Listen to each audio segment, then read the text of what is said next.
Bapak Ibu, saudara-saudara jemaat yang dikasihi Tuhan, di hari ini hari yang penuh syukur kita merayakan HUT ke-68 tahun Gereja Kristen Injili di Tanah Papua. Dan tema perenungan yang diberikan Sinode dalam rangka HUT ini adalah karunia Roh Allah yang memberdayakan gereja. Karunia Roh Allah yang memberdayakan gereja.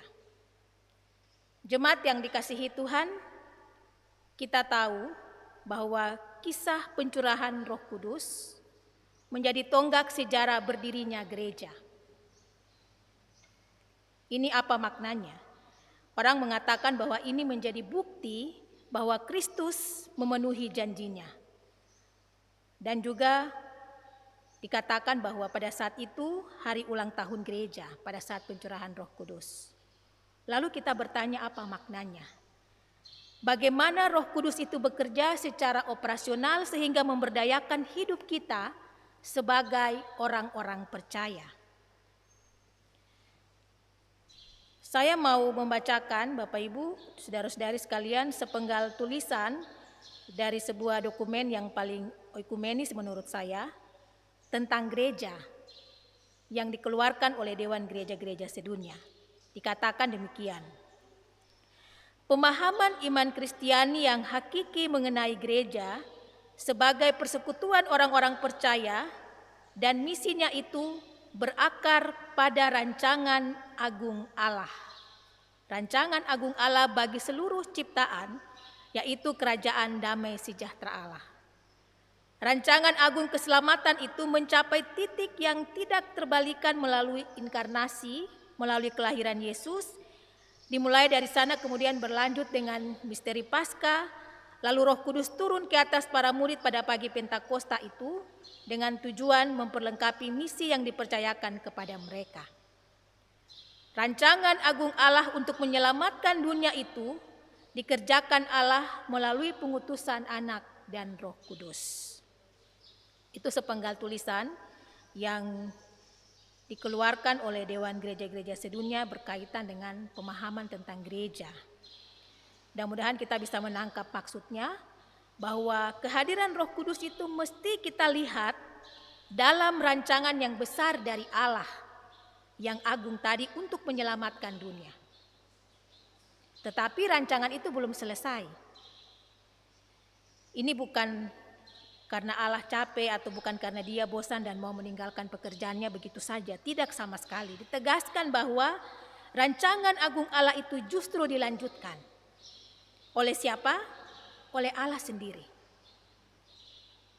Tetapi sekarang melalui murid-muridnya dan terus berkarya dalam seluruh sejarah gereja. Jadi Allah bekerja bersama-sama dengan murid-muridnya untuk melanjutkan pekerjaan keselamatannya. Dan ini betul, itu sudah dimulai sejak pencurahan Roh Kudus, bahkan juga sebelumnya, sampai dengan sekarang dan seterusnya sampai kedatangan kembali Kristus. Pertanyaannya adalah, apakah kita sekarang ini, kita GKI di Tanah Papua, Jemaat GKI Sion Padang Bulan, dan gereja-gereja lain akan ikut serta dalam melanjutkan rancangan Allah itu bersama dengan Allah? Jadi ini sebuah pertanyaan. Dan ini sebuah proses yang melaluinya Allah mau melanjutkan rancangan keselamatan itu dengan melibatkan para murid melalui persekutuan, memakai gereja Tuhan dan juga memakai Bapak Ibu saudara-saudari jemaat dan saya. Apakah kita akan ikut? Jawabannya bisa ya, bisa juga tidak. Tergantung pada diri kita masing-masing. Nah, kita coba pahami lagi bahwa saat Roh Kudus turun dengan tujuan untuk memperlengkapi para murid, untuk tujuan misi yang dipercayakan kepada mereka. Jadi kalau kita lihat di sini sebenarnya sudah dimulai proses pemberdayaan itu. Nah, mari kita hubungkan ini dengan pembacaan di hari ini. Karena Allah ingin menolong kita menjelaskan melalui Rasul Paulus kepada kita tentang bagaimana sebetulnya Roh Kudus yang dikaruniakan kepada para murid secara operasional itu terjadi, dirasakan, berdampak Allah ternyata memperlengkapi murid-muridnya dengan karunia roh. Kita pasti tahu tentang latar belakang teks ini. Karena di 2 minggu yang lalu kita juga baru saja merenungkan teks ini. Jadi kita pasti tahu latar belakang jemaat Korintus. Jemaat Korintus yang ada di 2000 tahun yang lalu. Jadi jangan kita bayangkan jemaat Korintus itu seperti jemaat sekarang, seperti gereja sekarang yang sudah mapan, punya program kerja, peraturan-peraturan yang teratur dan seterusnya. Jemaat perdana itu jemaat masih sangat baru dan sangat cair. Tetapi mereka sangat dipenuhi dengan semangat yang dikatakan karena karismata tadi, karunia-karunia roh itu sendiri. Dan mereka saling bersemangat, saling melayani, hidup bersama. Tetapi persoalannya, ternyata ada sebagian orang di dalam jemaat yang mendapat karunia tetapi mereka merasa lebih daripada yang lain. Entah bagaimana mereka merasa bahwa dengan apa yang Tuhan berikan, saya berdiri lebih tinggi di atas yang lain. Bahwa seolah-olah dengan karunia yang Tuhan berikan ini kemudian mereka menjadi sombong, mereka memandang rendah yang lain. Dan Rasul Paulus melihat ini sebagai sebuah masalah. Karena bukan itu maksud Tuhan.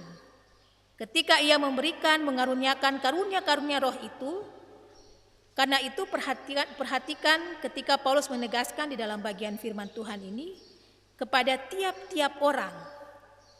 tiap-tiap orang sebenarnya dikaruniakan penyataan roh untuk membangun, untuk kepentingan bersama. Jadi perhatikan di sini di ayat 26 itu ada dikatakan tiap-tiap orang. Artinya tiap-tiap orang, tidak ada yang dikecualikan. Semua dan setiap orang itu mendapatkan yang namanya karunia roh. Bukan hanya orang-orang tertentu saja. Tetapi setiap orang percaya itu dikaruniakan yang namanya karunia roh. Tapi memang karunia itu tentu berbeda-beda. Ya, kalau kita yang ada di sini, kita juga punya karunia yang berbeda. Kita datang dari latar belakang kehidupan keluarga yang berbeda, suku atau budaya yang berbeda, kehidupan dan status sosial yang berbeda. Dan itulah yang namanya kepelbagaian yang sangat nyata. Dan Allah justru sangat menghargai kepelbagaian itu. Jadi tidak ada karunia roh yang seragam. Bagian Alkitab yang kita baca juga di pasal-pasal yang lain dalam 1 Korintus ini mengatakan adanya nama-nama atau jenis-jenis itu. Tetapi itu hanya contoh. Dia tidak mewakili seluruh karunia roh yang mungkin diberikan Allah kepada kita. Jadi bagaimana kita bisa membatasi roh Allah itu yang memberikan karunia-Nya? Tidak mungkin. Contoh-contohnya ada di sana, tetapi kita tidak boleh hanya terbatas di situ. Kalau kita lihat misalnya di 1 Korintus pasal 12 tentang karunia-karunia roh. Kita harus melihat bahwa makin kita lihat karunia roh itu pada setiap orang, makin kita melihat hal yang luar biasa. Ada berbagai macam dan tidak seragam. Yang menjadi penting adalah bahwa semua itu bernilai sama. Semua karunia roh itu bernilai sama. Tidak ada karunia roh yang lebih tinggi. Itu berarti tidak ada karunia roh yang juga lebih rendah. Coba bayangkan kalau ada karunia roh yang lebih tinggi, itu berarti bahwa Allah pilih kasih. Kepada satu orang dikasih yang ini mungkin lebih rendah, kepada orang yang lain dikasih karunia roh yang lain yang mungkin lebih tinggi. Tidak mungkin Allah seperti itu. Allah tidak pernah pilih kasih. Di depan mata Allah kita semua sama. Tidak ada perbedaan. Meskipun status kita dan sebagainya berbeda. Tetapi semuanya sama. Nilainya sama. Kedudukannya sama. Dan itu sebabnya Paulus menegur dalam bagian ini dengan mengatakan ketika kamu berkumpul mempersembahkan sesuatu yang bernilai sama, hendaklah semuanya itu untuk membangun. Untuk membangun persekutuan. Karena itu Bapak Ibu Saudara-saudari, mari kita terima bahwa tiap-tiap orang diberikan karunia roh karena semuanya dikerjakan oleh roh yang satu dan sama. Semuanya diberikan khusus.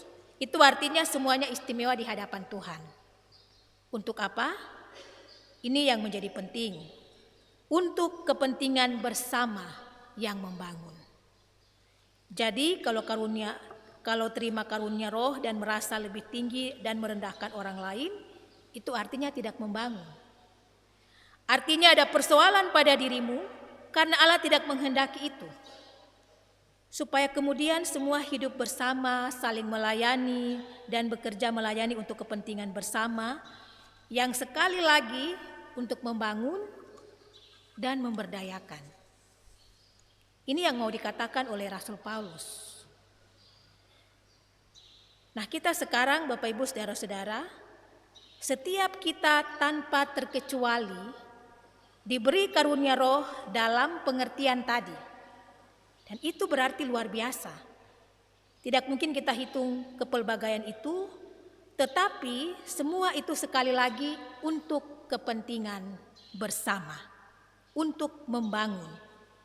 Itulah mengapa gereja kita di hari ini memilih tema ini dalam perayaan HUT ke-68 GKI di Tanah Papua. Karena tahun ini tahun pemberdayaan. Tetapi juga karena jemaat-jemaat GKI ini sangat beragam. Karunianya, budayanya, latar belakang sosial, dan seharusnya itu bukan sebuah ancaman tetapi menjadi sebuah kekuatan yang membuat GKI harusnya semakin berdaya dalam pelayanannya di dunia ini. Dan berbicara tentang pemberdayaan, tahun ini kita di tahun pemberdayaan tentu terkait erat dengan peran Roh Kudus. Bahwa karunia roh atau daya yang luar biasa diberikan kepada semua tanpa terkecuali. Dan kita seharusnya mempergunakan itu untuk kebaikan bersama, untuk membangun dan untuk memberdayakan. Karena itu Bapak Ibu saudara-saudari jemaat, konkretnya bagaimana? Pekerjaan Allah yang besar itu dipercayakan kepada murid-murid. Dan pasti pengertiannya murid-murid bekerja. Bekerja apa? Mereka melayani. Nah, persoalannya ada di sana. Bapak Ibu saudara-saudara, kalau Bapak Ibu saudara-saudara ditanyakan, kamu sudah melayani kah belum?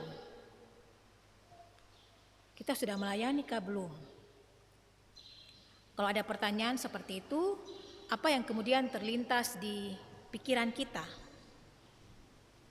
Mungkin ada yang bilang, waduh, saya bukan guru sekolah minggu, saya bukan pemain musik, saya bukan pemandu pujian, saya bukan penatua atau siamas, saya bukan tim multimedia, saya juga tidak aktif di rayon. Jadi berarti saya belum melayani. Atau saya penatua jadi sudah melayani. Mungkin kita tidak harus mengatakan seperti itu. Jadi kalau kita melihat ungkapan-ungkapan seperti ini, pelayanan itu seringkali kita batasi hanya pada persekutuan jemaat. Bahwa pelayanan itu dilakukan oleh orang-orang percaya dalam jemaat, itu betul. Bahwa dalam gereja ada tugas nabi, tugas-tugas khusus di dalam gereja, dan untuk itu Allah memberikan karunia-Nya untuk melayani, itu betul. Persoalannya adalah seringkali kita membatasi itu hanya dalam lingkup jemaat saja. Dan itu menjadi persoalan. Karena demikian besar kasih Allah bagi GKI Istiwan Padang Bulan, karena begitu besar kasih Allah bagi GKI Tanah Papua, dan seterusnya. Bukan seperti itu firman Tuhan katakan ya, Injil Yohanes 3 ayat 16 katakan, karena begitu besar kasih Allah akan dunia ini, sehingga Ia mengaruniakan anaknya yang tunggal, supaya setiap orang yang percaya kepadanya tidak binasa. Karena begitu besar kasih Allah akan dunia ini, bukan hanya pada golongan tertentu, bukan hanya pada satu gereja saja. Jadi mari kita perluas pengertian ini. Tetapi ini bukan untuk melemahkan kita yang sudah dengan penuh kesetiaan melayani di dalam gereja. Tetaplah melayani dengan penuh semangat, karena Tuhan memberikan karunia itu untuk kita. Tetapi lalu bagaimana yang tidak aktif? Yang tidak terlibat dalam pelayanan gereja, yang seperti ini bagaimana? Kita diminta untuk melihat kembali pada diri kita, pada hidup kita masing-masing. Siapapun kita, apakah kita sebagai ibu rumah tangga saja, apapun profesi kita, ASN kah, tentara, polisi, sopir, tukang ojek, penjual sayur, guru atau dosen, apapun profesi kita setiap hari. Saudara melayani atau tidak? Pertanyaan yang sama, Tuhan kasih karunia roh atau tidak dalam seluruh kehidupan kita itu, dalam seluruh karya kita itu. Bapak Ibu saudara-saudari, ada seorang ibu yang pernah bercerita dalam satu sharing PA. Ibu yang sangat sederhana, dia cerita begini, kalau ada tetangganya yang sakit, entah itu yang seagama dengan dia atau tidak, dia pasti pergi mengunjungi. Ya alasannya sederhana, supaya ada yang menghibur yang sakit, supaya yang sakit itu bisa senang, karena ada yang datang hibur dan kunjungi dia. Kalau dia punya sedikit uang, dia belikan sesuatu lalu dibawa. Dan biasanya sebelum pulang, dia berdoa untuk yang sakit. Kalau yang tidak seagama dia tanya dulu, bisa berdoa kah tidak? Pertanyaannya yang seperti ini pelayanan atau bukan?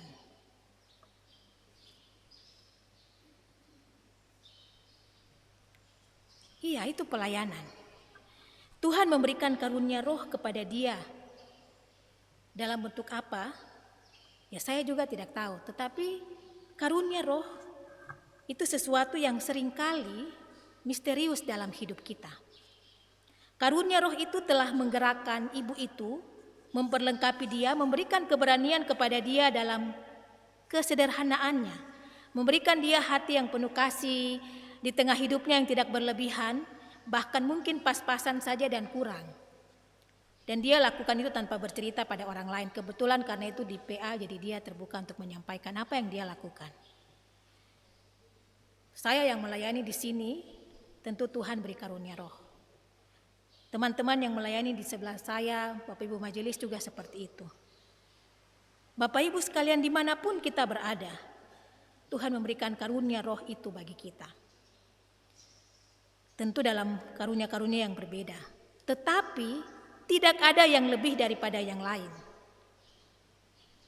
Saya tidak lebih dari Bapak Ibu saudara-saudari semua. Kita semua sama di hadapan Tuhan.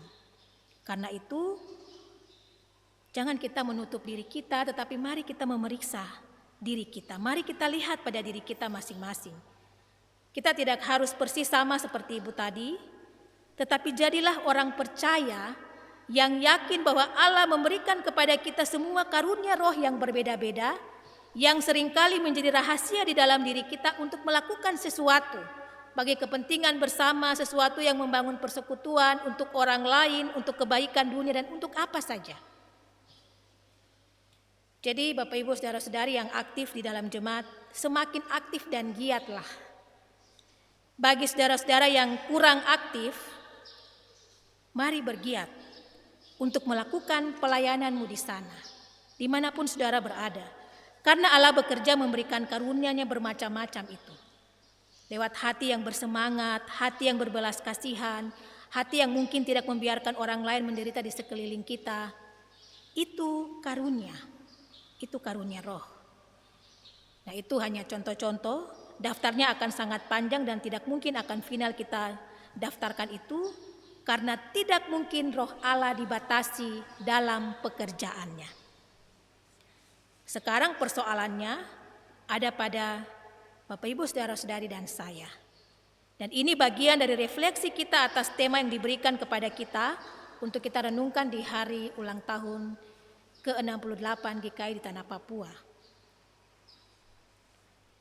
Selama ini ternyata sebetulnya Allah telah memberikan berbagai macam karunia roh. Allah bekerja memperlengkapi dan memberdayakan kita semua. Saya, Bapak Ibu dan saudara-saudara. Seringkali kita yang menutup diri. Seringkali kita yang merasa minder. Atau juga mungkin malas. Biar sudah, itu orang lain saja yang kerjakan. Tetapi ingat bahwa Allah terus bekerja. Dan itu dilakukan mulai dari para murid yang sudah diperlengkapi dan diberdayakan dan ditanyakan kembali kepada diri kita di saat ini. Mau ikut atau tidak? Harusnya kita ikut. Tapi kalau saudara-saudara tidak ikut juga tidak ada yang tolak, tidak ada yang mau tahan-tahan dan tidak dipaksa. Tetapi ingat, kalau saudara tidak ikut, ingat bahwa Allah terus bekerja dan Dia bisa bekerja juga lewat orang-orang lain. Dan ini kalau kita bicara soal kereta, jangan sampai kita ketinggalan kereta. Karena kita tidak mau ikut dan tidak terlibat dalam pekerjaan ini dengan karunia roh yang Tuhan berikan kepada kita. Kita sudah diperlengkapi oleh Allah. Siapapun kita, semua karunia roh sama. Tidak ada yang lebih tinggi dan lebih rendah daripada yang lain. Mari kita terbuka untuk itu. Mungkin yang kita lakukan itu sesuatu yang kecil, tidak pernah kita umum-umumkan. Hal yang sederhana tetapi itu untuk kebaikan. Jadikanlah hal yang baik dan kecil dan sederhana itu sesuatu yang sungguh-sungguh mencerminkan bahwa Allah telah mengaruniakan karunia roh itu kepada kita. Jadi jangan tertutup, bersyukurlah, lalu biarkanlah itu mendorong kita semua, menyemangati kita semua, memberdayakan diri kita semua untuk melakukan sesuatu bagi kepentingan dan kebaikan bersama yang membangun. Dalam jemaat, tetapi juga dalam kehidupan kita bermasyarakat, di mana saja kita berada. Dan kalau begitu, kita semua ikut dalam gerbong Allah melanjutkan karya keselamatannya. Dan kita ikut dalam bentuk apapun supaya kita tidak ketinggalan. Sehingga dunia melihat bahwa karunia roh Allah itu benar-benar memberdayakan gereja ini. Melalui diri kita masing-masing, siapapun kita, Tuhan memberikan karunia roh itu untuk memberdayakan kita supaya gereja ini semakin berdaya. Roh Kudus menolong kita semua dan selamat merayakan HUT ke-68 GKI di Tanah Papua. Tuhan memberkati kita sekalian. Amin.